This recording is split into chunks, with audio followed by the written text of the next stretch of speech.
Empecemos dando un pequeño contexto a este amplio periodo histórico, que abarcaría desde la caída del Imperio Romano en los años 1466 después de Cristo hasta en el año 1442 con el descubrimiento del nuevo continente. Así pues, es la transición de la Edad Antigua al Renacimiento y la Edad Moderna. La religión es el aspecto más importante durante este periodo, siendo Dios el centro de toda creencia y estando por encima de todo, por lo que se asienta una ideología teocentrista. Esto inspiraría al ser humano a representar su belleza y valor a través de pinturas, esculturas, cantos y danzas. Como creencias religiosas destacamos la existencia de una Trinidad, Dios Padre, Hijo y Espíritu Santo. Luego, las dos maneras de acercarse a Dios, la fe condicionada por el clero y el misticismo incitivo, el Dios interior de cada ser humano individualmente.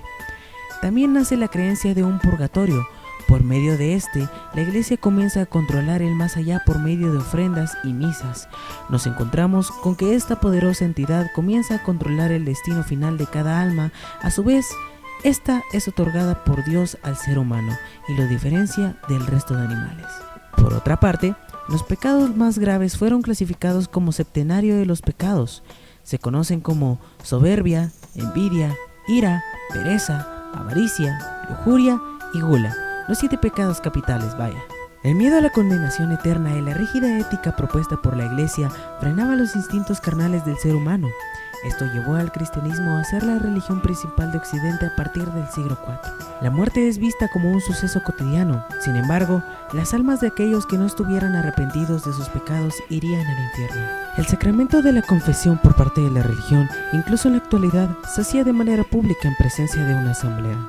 Hablemos de la sociedad. Esta fue dividida en la nobleza y el clero. La educación estaba en manos de las iglesias y monasterios. La agricultura halló un hueco importante en la economía. Los pueblos estaban en constantes guerras e invasiones. Se pudo apreciar una mejoría climática, así como el aumento demográfico y avances tecnológicos. La actividad cultural era limitada y supervisada por la iglesia. La literatura era reflejo de la sociedad y la mentalidad. El surgimiento de la burguesía, el desarrollo del comercio, las universidades y peregrinaciones, movimientos juglares y monjes de las grandes órdenes suponen tiempos de movimientos en las personas e ideas. Se realizan ceremonias de juramento para afirmar la alianza entre dos personas y finalizan con un beso en la mejilla para corroborar su intención más personal. Los momentos históricos serían inmortalizados con monumentos en su honor. La cultura medieval engloba a las manifestaciones sociales, políticas, económicas y culturales que caracterizaron al periodo histórico occidental denominado Edad Media o Medioevo, siendo esta el reino de lo simbólico. Durante esta época hubo una gran evolución en la música occidental. Surgieron los primeros intentos de notación musical. Los instrumentos se consideraban como profanos, entre ellos el laúd y la viola da gamba. Entrando en el tema artístico, las primeras formas de teatro se desarrollaban durante las festividades y eran representaciones del ministerio de la iglesia. Las obras se clasificaban como profano, culto y popular. Una de las más representativas era el Mio Cid, de autor anónimo. El teatro griego no era bien visto por los primeros cristianos, lo que creó una rotura en la producción de obras teatrales. Este tiempo no está bien esclarecido. Las primeras representaciones teatrales se hacían en iglesias, pues los teatros construidos por los griegos y romanos ya eran sitios arqueológicos. Fue evolucionando de esta forma el arte, y los nuevos temas representados fueron el drama y el suspenso. Sin embargo, las obras religiosas seguían existiendo y siendo utilizadas por los clérigos para divulgar en el pueblo las historias de la Biblia y los valores cristianos. Los sacerdotes crearon dramas en el tema religioso, que primero eran interpretados en las iglesias y luego en las plazas. Se hacía uso de pinturas escenográficas para ayudar a representar las acciones. Algunas obras eran repetitivas y muy extensas. Las escenas de la crucifixión eran demasiado realistas.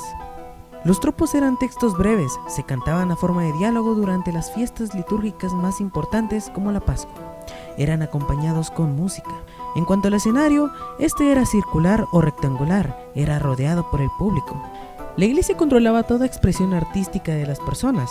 La danza no era la excepción, por lo que los únicos temas tolerados eran la religión o la guerra. Sin embargo, debido a los ritos paganos que eran conservados de antaño, muchos pobladores fueron acusados de herejía y condenados por la Inquisición.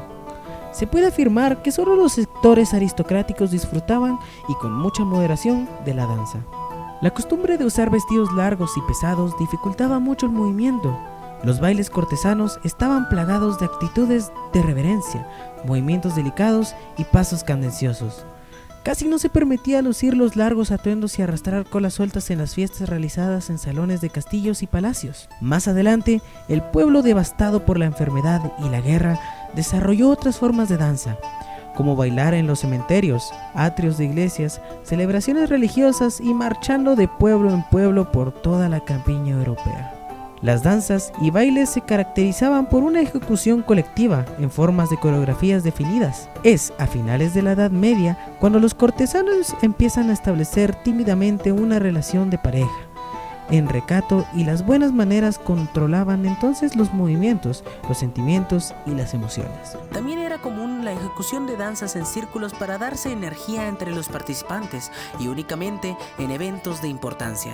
Surge durante esta época la forma dancística de los juglares, personajes que eran poetas, músicos, actores, acróbatas y difusores de diversas manifestaciones del arte en casi todos los lugares de Europa, lo que significó la difusión de la cultura del periodo.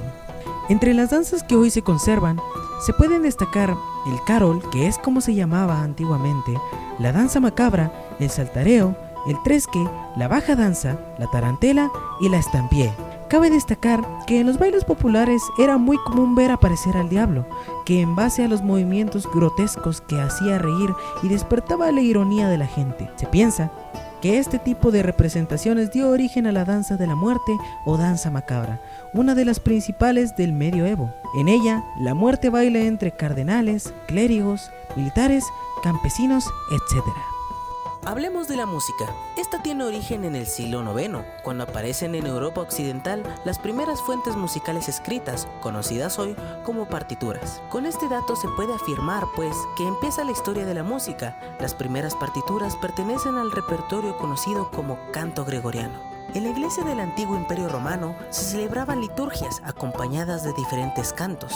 Es entonces cuando el Papa Gregorio Magno se da a la tarea de recolectar, ordenar, clasificar y unificar estas primeras formas de música. También se le otorga el nombre de canto llano, pues el diseño melódico es casi lineal. A partir de este momento, este tipo de música será protagonizada por todos los centros religiosos hasta finales del siglo IX e irá evolucionando paulatinamente para ser relegado a la polifonía. La música medieval se clasificaría en tres grandes repertorios: canto gregoriano o monodia religiosa, música profana o música de trovadores y la polifonía. Claramente, había una división entre la música vocal e instrumental. Los trovadores y juglares eran los artistas de la época. Ambos hacían música y poesía, pero habían importantes diferencias entre ellos. Los trovadores escribían poemas de diversos temas, principalmente amorosos. También plasmaban su visión del mundo e ideas políticas. Su posición en la sociedad era más privilegiada, pues eran aristócratas, respetados por la realeza. Sus líricas se acompañaban de melodías fijas y textos escritos con anterioridad. Los juglares, por su lado, eran artistas ambulantes, viajaban entre aldeas y castillos, asombrando y divirtiendo con declamaciones, malabarismos y música. Eran perseguidos por la iglesia y no muy bien vistos por la nobleza. Sin embargo, en ocasiones eran contratados como atracción y entretenimiento en las fiestas y banquetes de los nobles a cambio de dinero o comida. Memorizaban su música y a menudo improvisaban. Este ha sido nuestro recorrido por la Edad Media, su religión, sociedad y arte. Muchas gracias por su atención y larga vida al Rey Arturo.